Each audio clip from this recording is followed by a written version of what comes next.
Today we are making some vegan buttermilk. So we will start by adding half of a tablespoon of lemon juice, and we're just using real lemon, bottled lemon juice. You can use fresh lemon juice, obviously. I think coconut milk does not work for this, but soy or almond milk will work.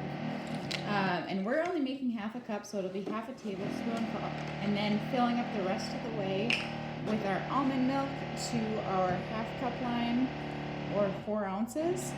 Or if you're making a full cup, you'll want to use a full tablespoon of lemon, followed by filling the almond milk up to the 1 cup line, and we will just mix it up, and now you have almond milk, or you have buttermilk.